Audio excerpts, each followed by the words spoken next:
Hello, hello. It looks like we are live. And we have a visitor. Hello. Hello, Pippin. Say good morning. You say good morning? It's fitting that we're reading a story about monsters and devils, and here is a monster and a devil to join us. You look so grumpy. Why can't Mommy hold you and you be happy about it? Because I hate you. I hate you from the depths of my being. My heart is full of hatred. Hi, Cygnus, Alexis. Welcome. Pippin, say hello. No. I will never deign to speak to you humans. I am better than all of you. Your little feet are so cute. Welcome back to Fanfic Friday on a Saturday. I didn't want to miss another week, so I figured we'd do today. We're only doing one chapter because my voice has been very hoarse this week, and it's a pretty long chapter. But yeah, hey Jeff, hey Leon.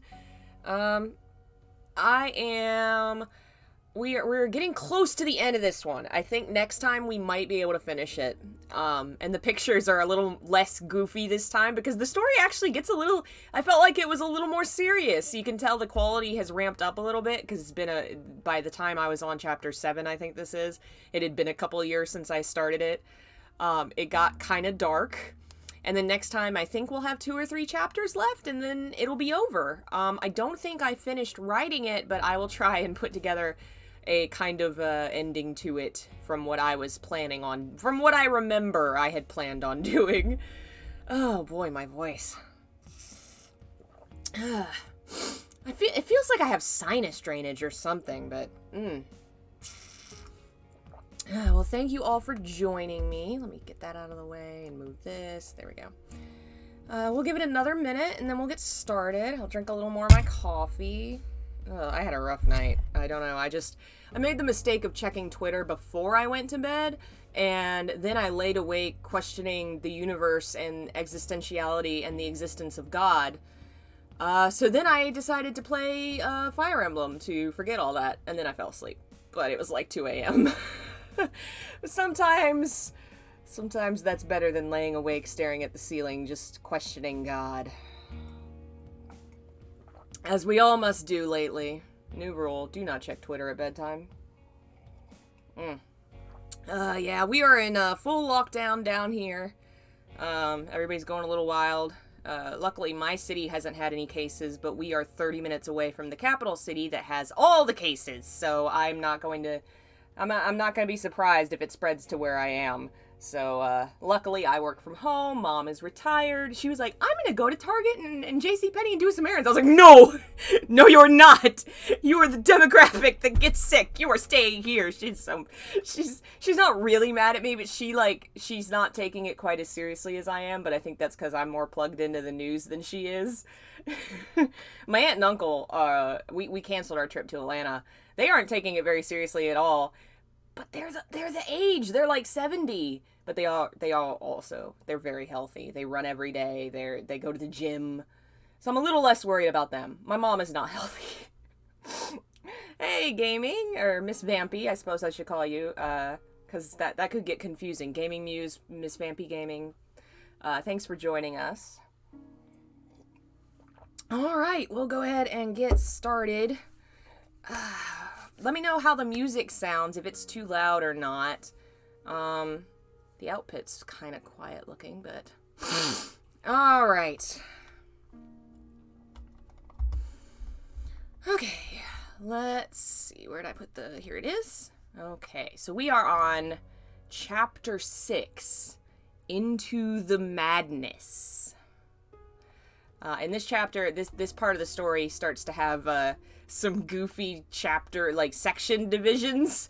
Before this, you may remember I mentioned that, my teenage self didn't put any divisions between sections, so it would just fuse perfectly into the next section, and I'd have to go, okay, what am I doing? Now, I started to actually put divisions between sections of the chapter, but they're, really edgy emo stuff. Here, it looks like this.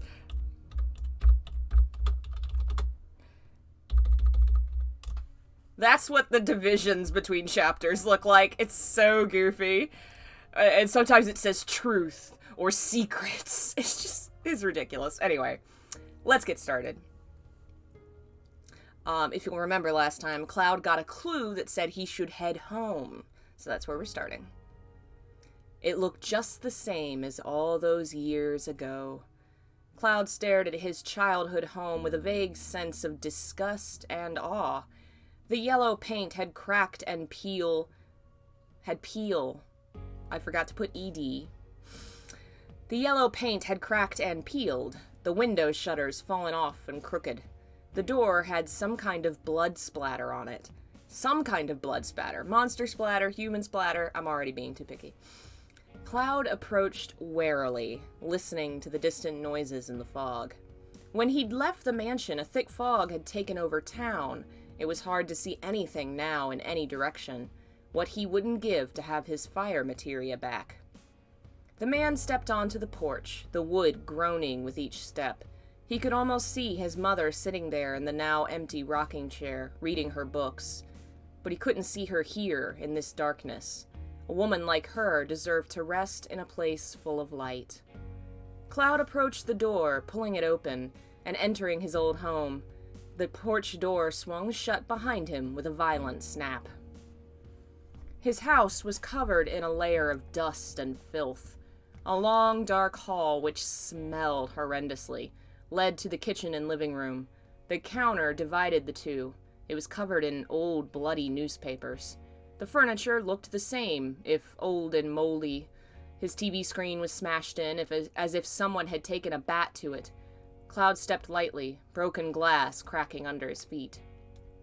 The back door was boarded up haphazardly, water pooling at the base. It stank to high heaven, and Cloud quickly turned away. He trailed his hand along the back of the sofa where he and his mother had sat and watched TV together.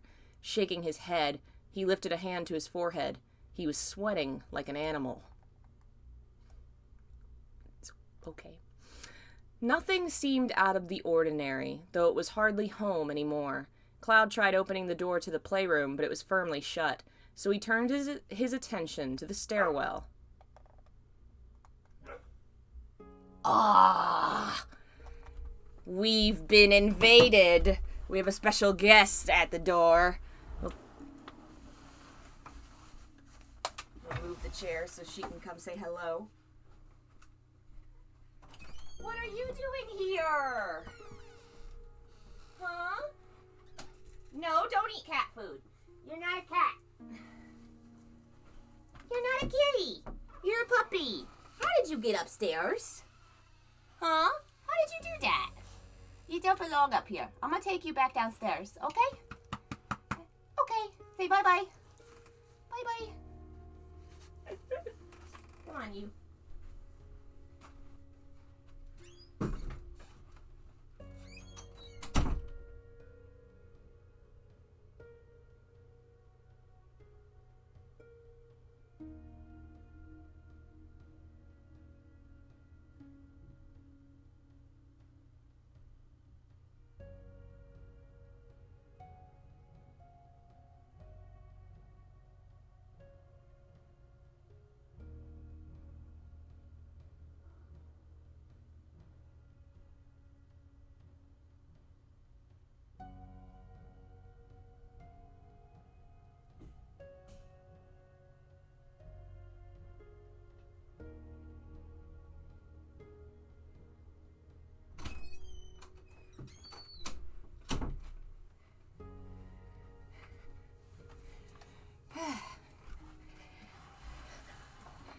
I left the gate open because the cats were out there, and it makes it easier for them to come and go if the gate's open. They can get down without it being open, but they can't get back up. And Lola made her way up here. All right. Dark and ominous as it was, Cloud felt his breath hitch as he approached the stairs. He walked slowly and carefully, trying to think of what was up there. His old room, his mother's room, and a bathroom. That was all. Nothing to fear. He reached the top and stepped into a puddle of water. If he thought the first floor reeked, the second floor was a whole nother story. It was like something had died up here. Uh-oh.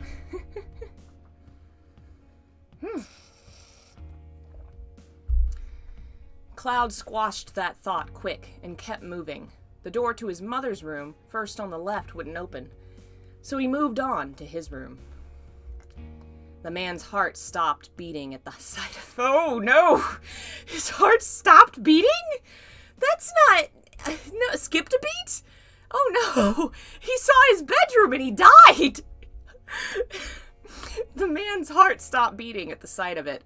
It was just the way he'd left it, down to the soldier posters on the walls. Everything was old and frayed, as if he'd been away for decades, but it was still there. His stomach flew into his throat, as Cloud was faced with his childhood. Yeah, I'm being faced with my childhood right now, and it's pretty upsetting, huh, Cloud? His bed was torn up, blanket thrown about, pillows scattered to the floor.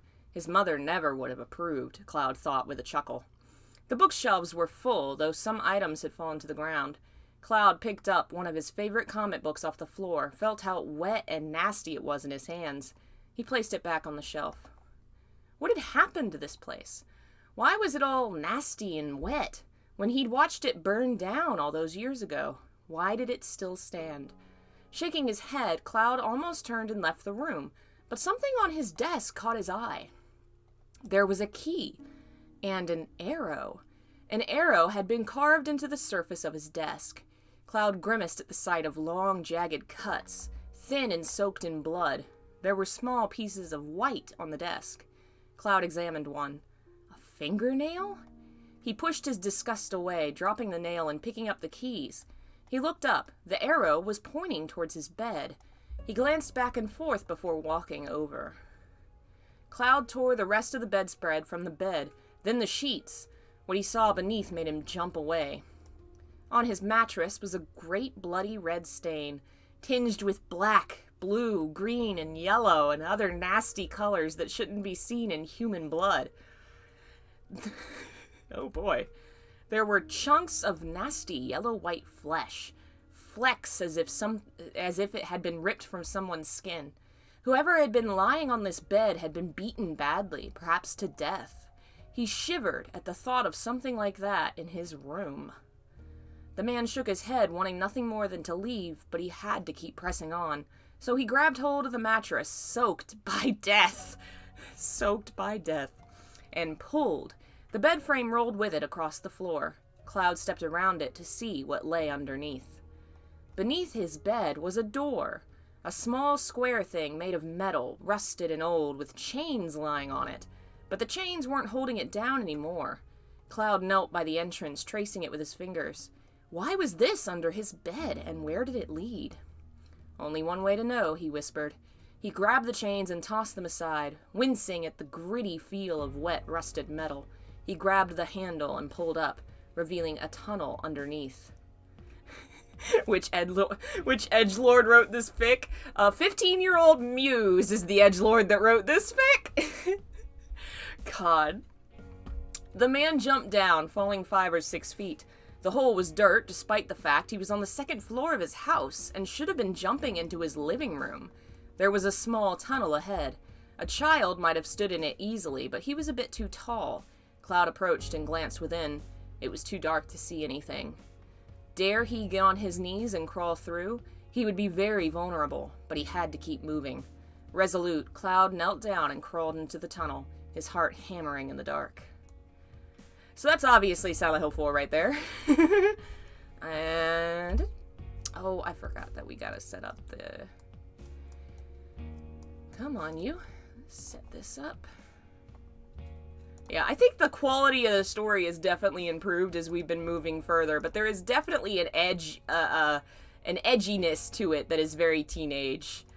Still, it's definitely not the worst thing I've written, for sure. I think that still goes to, probably that Xemnas fanfic we read. Oh god, that was something. Alright. Vague visions in the fog. A sleeping town lost in mountains and snow. Within lies darkness. In the shadows of haunted streets, poisoned by filth and decay, monstrous demons make their home. Many of them wandered the horrid halls of long-abandoned mansions, their wailing echoing pitifully all around.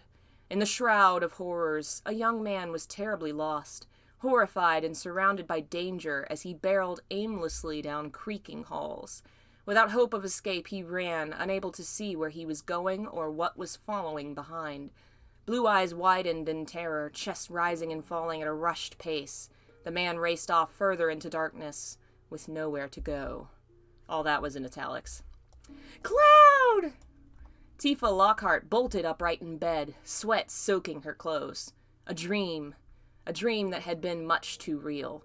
Clutching the sheets, the woman's mind raced, trying to remember every detail of her dark vision. She leapt to her feet. Sit down, Lockhart. She'd been halfway to the door when Shalua's voice was heard. We have to go. We have to find him. The woman was constantly moving, dancing about restlessly. We have to go. Shalua shook her head as she stood. We will. But right now, you and I need to talk. Tifa paused in her pacing. The other woman, arms crossed, moved slowly past the bed to the open window. It was snowing outside. The sky was clouded gray, and the snow falling to the ground was more like slush. It would be gone by morning. For now, it was mixing with rain and mud, which turned the pure snow to a nasty... Oh, gross. That's not fun snow. That's just dirt. It occurred to me recently it might be important for you to know more than what I've been telling you, Shalua admitted with a tight voice. That is to say, when I saw you panicking over Cloud in the parking lot, I realized you are connected to this more than I thought. Turning, she closed her eyes. If I took you there now, knowing nothing, you'd die. Then tell me, what's going on? Pain came across the woman's face and she sighed. It's hard to say, hard to understand, even harder to live through. She removed her glasses, cleaning them with the edge of her coat. You have to understand. What you have to understand is that monsters aren't always atrocities. Sometimes, she replaced the glasses, turning a cold glare upon the other woman. Sometimes monsters look just like us, like gods and angels. They can be beautiful. What happened to my town, Tifa murmured, and why is Cloud going there? He was drawn by the darkness, something that's inside, that no amount of time can hide. It's a disease people like him and people like me carry within. Hatred. Madness. Could even say love has a hand in it. She smirked at an inside joke, turning her gaze to the dirty snow outside. Shalua's voice was taut with pain and fear, so much so Tifa felt her own heart clench. Slowly she approached the woman and sat beside her. You're right, there is something inside Cloud that's been tearing him apart. I've seen it. What I want to know is what is in that town that he could be looking for. Tifa clenched her fists, but Shalua only shrugged. Who knows what he's looking for? Could be looking for himself. Listen to me, the woman turned to face Tifa. You and I are both heading into town to save people we love. Everyone says love is blind. She groaned and turned her gaze. Over her slumped shoulders, Tifa could see the black snow falling harder. The window was almost clouded over. Just remember, Tifa, even the darkest secrets will be revealed in time, and the thing you're trying to save could very well kill you. She really didn't explain anything. She said she was there to explain things, but she mostly was just vague again and mysterious. Shalua's not very good at this. Oh, man. Sid and Vincent stepped into Nibelheim's streets with relief, covered in sweat and blood. Sid was, at least. Vincent had yet to shed anything, and the only blood covering him was the blood of monsters he'd killed. What is this guy? The Southerner wondered, almost afraid he'd found something worse than the monsters. But his fear of being alone won over his fear of the stranger. In this hellhole, the last thing he wanted was nobody at his back. The foggy streets of the town echoed with ominous and random sounds, things one wouldn't expect to hear. The banging of metal, screeching of steel. What was this place? Sid grunted and spat on the dirt, then turned to his ally. Well, now what? He muttered, glancing around. I ain't got the first fucking clue where to look for Shara, but I sure as hell don't want to just wander this place. He gripped the steel bar in his hands tight. He'd He'd found it in the labyrinth below, and it was stained with the blood of creatures he'd bashed to death. Vincent stepped forward, scanning the murky distance. I cannot tell you where to look, but perhaps it would be a place your Shara had ties to. Sid nodded. That made sense. Well, she said her family lived here, but sure as hell don't look like it, and if they did, they're dead. He crossed his arms, bar tucked under it, and thought. Got it, he grinned. Cher and I used to ferry supplies here for the lab. Maybe she headed to the old docks. Sid glanced around. It weren't a huge place, not too many airships headed this far north, but if I remember right, it was past the cemetery away from town. Hey, Jono, welcome. Vincent nodded. Then it's this way. He stalked ahead, cape swirling behind him, and Sid turned to follow. Together they traversed the dark streets, alert and afraid, turning corners with weapons raised. They came down a side alley, entered a larger street, and turned left. But as they came through the fog, the two found the road blocked off by a towering metal gate, covered in tarps and locked tight. Sid moved forward, glancing over it, reading the words painted on it in dripping scrawl. The nightmare returns. That is almost literally just taken from Silent Hill 2. Returns, the blonde muttered to himself. Something about the haphazardly painted message ran a chord of apprehension through the pilot's mind. Something felt familiar about it. Groaning, he turned away, shaking his head. We won't get through here, Vincent muttered. He turned and followed the angry pilot. They wandered the foggy streets, searching for a way, propelled by alertness and fear, until Sid heard a frightening familiar sound and his body jolted. Hear that? His voice cracked, and he jumped when he heard it again. Vincent paused, alert. Got another full-body screech I gotta do here. Aga! It's not scary if it makes me laugh every time. It came from west of here. Vincent turned towards the screen, but Sid backed away from it. Let's get the fuck out of here, the man yelled. Vincent shook his head. And if it is one of your crewmen? That made the captain pause. He cursed before running towards the screaming. The agonized yelling ended by the time Sid turned onto the street. He slowed to a jog as Vincent caught up and cursed at the sight of the body. It was torn to bits and entirely covered in blood. Having just been attacked, it was still bleeding from the gaping hole in its stomach. It wasn't even possible to tell what it used to look like anymore. Hey, Zako, you are right. Very good eye. That is from the Silent Hill Alchemilla mod. Shit, Sid coughed, turning away in disgust, but Vincent approached. He didn't seem bothered, kneeling by the decimated body. Sid put his hands on his knees and kept coughing. The other man reached a tentative gloved hand into the person's dead pocket. Person's dead pocket? No. Dead person's pocket. Something was stuck in it, glued in by the dried blood. Vincent pulled it out, revealing a badly soaked piece of folded paper. Sid glanced over his shoulder, face pale. What's that? The other stood and unfolded it with his gloved hand. I dropped it. I left it in that dark, dark hole. I need it so bad, but I will never go back there, back to that dark, dark. Looks like I won't make it through the nightmare anymore. The words were written in a dark green and brown, running down the page. At the bottom was the imprint of a key, which was now long gone. Vincent reread the short paragraph, thoughts clicking together in his head. He turned to Sid. I think I know where we need to go. Sid approached wearily, eyes averted from the corpse. Yeah, where? Vincent gestured to the note.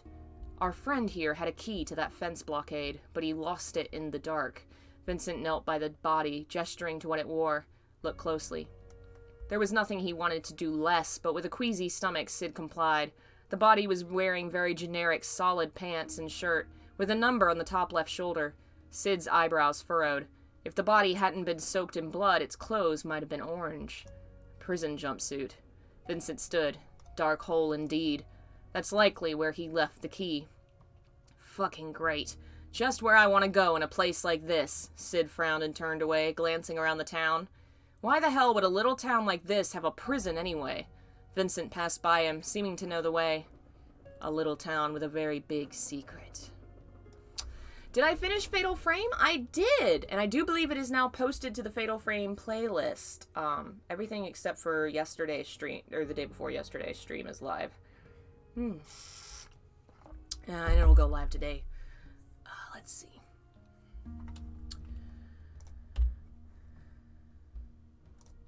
Oop. The little dirt tunnel seemed to go on forever. Oops, where'd my window go? Here we go. Only getting darker and smaller as he went.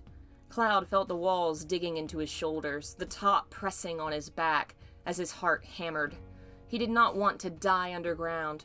Of all the ways to die, that was perhaps the worst. He wiped his eyes as more dirt fell into his face. Luckily for him, or perhaps not, he did not die in the little tunnel. Eventually, something akin to a light appeared in the distance. Though it was so soft and dim, Cloud could hardly see it. It was another 30 feet before he finally found the exit. The way out of the tunnel was covered by some sort of clear, see-through plastic. Cloud pushed his hands against it, tried to get it to move, but it wouldn't budge. Focusing, he tried seeing through it. On the other side was some sort of white room. Was something in there? There were a lot of words written on the walls, but they were blurred by the barrier, so Cloud could hardly read them. A hand slammed against the plastic on the other side, and Cloud screamed. Jumping, he hit his head against the dirt as he scrambled away from the window. The hand was bleeding and covered in grime. Short silver bangs covered the person's eyes from view, as a head rested motionlessly against the barrier. It did not twitch or move, but bled against the plastic, from a gash in its forehead. Cloud approached warily. It didn't seem alive, but was somehow standing on its own. He watched it, almost entranced by the strange, ethereal quality of it. The dripping blood moved down its nose. The drop of dark liquid moved downward, floating in the cleft above the lip.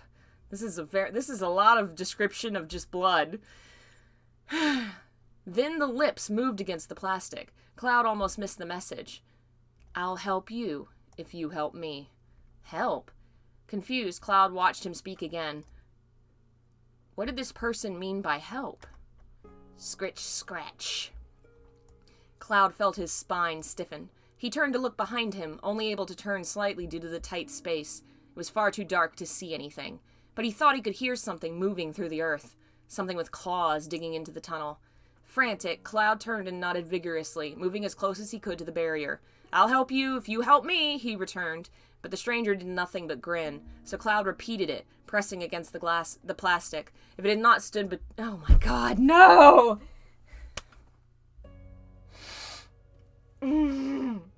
He pressed his own mouth against the barrier in an effort to push through. If the plastic had not stood between them, the two would have been touching lips.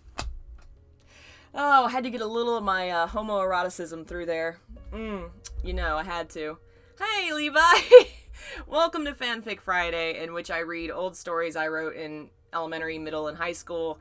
You have come to the Silent Hill Final Fantasy VII crossover I wrote in my freshman year of high school.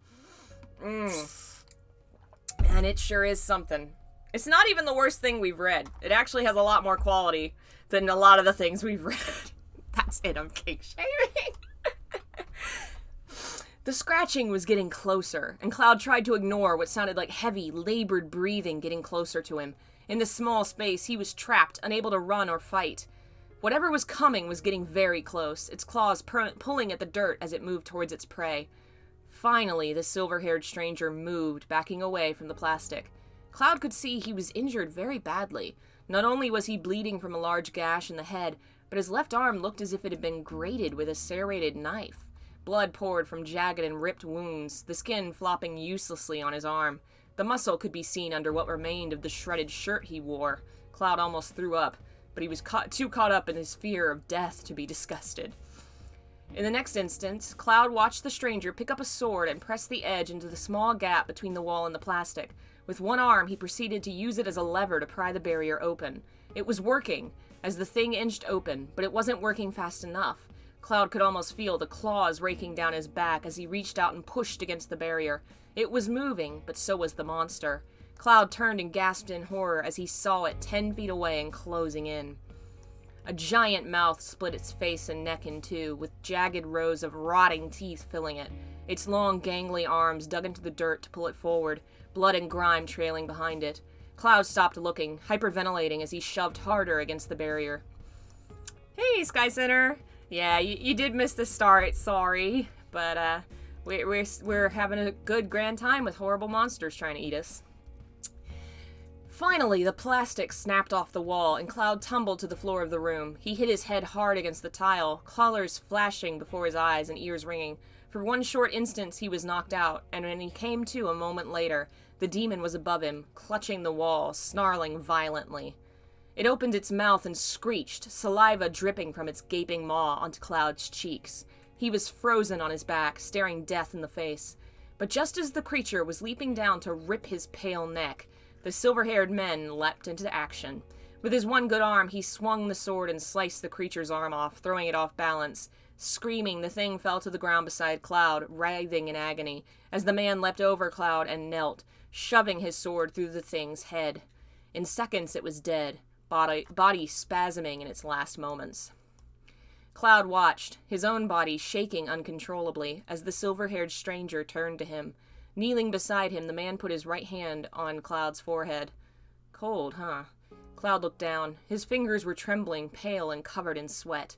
Heartbeat erratic. The man looked back up at the ceiling, wondering vaguely if he was having a heart attack or going into shock. He glanced at the other, saw his mutilated left arm again, and immediately looked away. The stranger grunted and stood, crossing the room. He dropped his sword onto his cot and then knelt by a box at the foot of the bed. Cloud watched, vision blurring, as he pulled out some kind of medicine bottle. This will calm you down. I don't recommend it for others, but for you and me, it'll work. He held the bottle, clamped between his thighs, and used his good hand to open it. He removed a pill and then placed the lid back. When he approached, the blonde was seeing triple of everything. The pill in the stranger's hand were green and horse pills. Was a green horse pill. Cloud did not like horse pills. His mother used to give them to him, and they always tasted bad. But this wasn't his mother, no. Oh.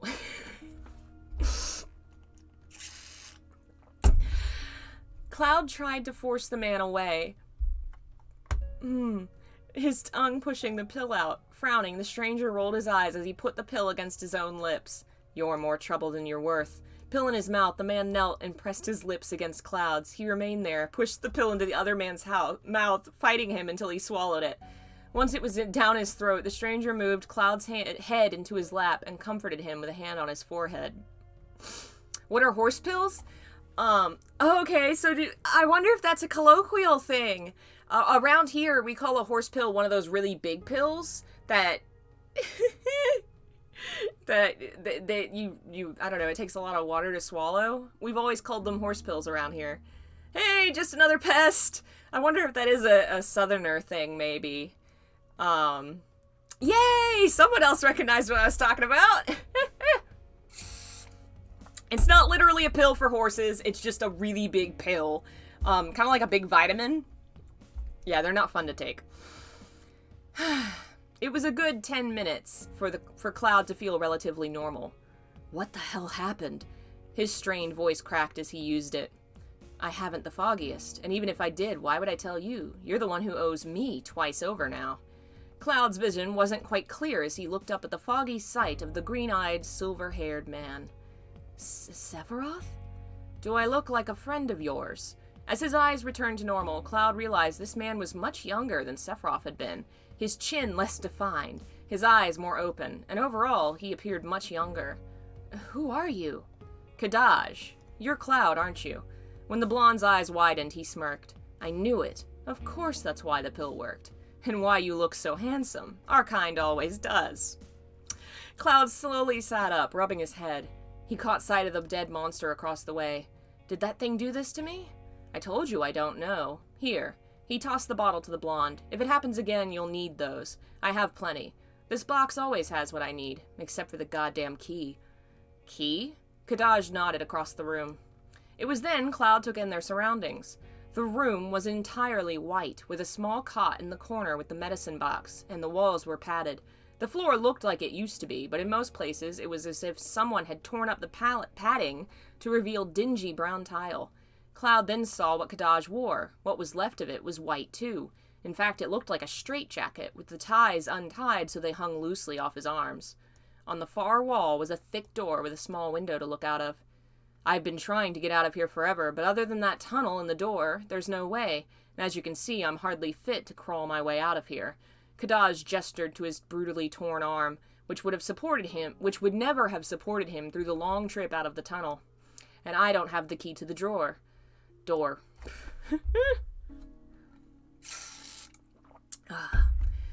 So we have some Cloud and Kadaj shipping here by the sounds of it. Yes, very much obviously some flirting going on here. Because I was a horny teenager. I'm pretty sure Sephiroth Cloud was my endgame, but clearly I just had to. So, we're trapped? Kadaj shook his head. I said, you can't do it. I said, I can't do it, but you can. The man smirked and pointed up. Cloud followed the direction to see a high vent above them on the ceiling. Together, the two of us can reach that. You can climb up and get out of here. Find that key, set me free, and I'll consider our debt repaid. Your life for my freedom. Cloud examined the vent, then looked at Kadaj. Who are you, and where are we? I told you, I'm Kadaj. As for where we are, that would be the basements beneath Phoenix Hospital. Phoenix Town. I was locked in here a long time ago, and I've been trying to get out ever since. Something in Cloud's gut told him that wasn't the whole story. Why were you locked up? The other man scoffed violently and stood, disgust in his eyes. What is this, the Inquisition? All I want is to get out of here. All I want is answers. I saved your life. The blonde stood. I know that, and I'll pay you back. I just want to know what's going on here. What the hell, he shouted, angry as all his frustration and fear accumulated, is going on here? Kadaj paused and looked him over again. Huh. Here I thought you were just a puppet. Apparently you're trying to move against your own strings. Our very own Pinocchio. Confusion filled the blonde's eyes. What are you talking about? Ignoring the question, Kadaj gestured around with his good arm. I was locked in here because they feared me. They wanted me. They wanted me and they were scared of wanting me, so they buried me so deep no one would find me. No one but you, apparently. But maybe that's because you felt the same pain I have. You've been burned by the fire, too. That's what must have led you here. I don't know what you're talking about. I just came here to find my friends. Your dead friends? Cloud clenched his fists. They aren't dead. I won't believe it until I see it myself. For some reason, that made Kadaj laugh, his shoulders shaking. As they shook, the loose skin on his arm fumbled uselessly and more blood poured out. His laughing became frantic gasping, but he still had a smile on his face. Sensing Kafka Kucha vibes? Oh god. Oh no. Oh god, are we building a fanfiction lore here? some connecting tissue between these stories? Oh no. Okay, believe what you want. I just want out. He looked up and Cloud saw the pain in his eyes. He looked from the green pupils to the yellow, decaying skin and the wound on his forehead. Who did this to you? So full of questions, aren't you? Kadaj smiled lightly. I'll make you a deal. I'll answer every one of your damn questions when you get me out of here. Cloud paused for a second, looking into those eyes before he chose. Deal. Take a drink every time sipping is hinted at. Oh, be careful, don't die. Kadaj stood beneath the vent as Cloud began second-guessing the deal. The silver-haired man waited for Cloud to climb up, glancing over his shoulder. Well? Cloud's eyes were fixed on the bruised skin of Kadaj's left shoulder, the flapping skin that had been torn from flesh. Kadaj chuckled. Cloud met his eyes and took in a deep breath, finally setting his hands on the other man's flesh. He pulled himself up, trying his best to be gentle, but there was no way to be as he set his feet on the man's dying, bleeding skin. Kadaj grimaced in agony, but didn't make a sound as he held Cloud's right foot with his good hand. The blonde rushed to remove the vent, which had rusted and turned brown, but with a good few tugs it came off and he threw it on the bed. He almost hesitated before climbing up, but he heard Kadaj let out a faint wheeze. Steeling himself, he reached inside, grabbed the edge, and struggled to pull himself up. Kadaj let out a sob of relief as he collapsed to the ground, a gusher of blood pouring from his upper arm where Cloud had stood with his mud and grime-covered boots upon the wounds. He glanced to see the man scrambling into the air duct. In a moment, Cloud looked out. Any idea where the key is? Kadaj nodded, sweat pouring down his brow. It's... He paused, licking his lips, brow furrowed. 3rd floor, doctor's office. Hurry. With sympathetic eyes, Cloud nodded before turning and hurrying down the tunnel. He had a feeling Kadaj wouldn't last much longer. He couldn't dwindle. He had to help him, had to save him. After all, he owed the man his life twice. I'm very suddenly getting Maria in the prison cell vibes here. That's a bad omen for Kadaj. A voice deep in the distance, in the part of his mind, whispered something else Cloud couldn't hear. There was an image that kept replaying in his head, a recollection of waking and looking up to see Kadaj, who looked so much like... Cloud crawled on, metal groaning around him as he pushed through the darkness.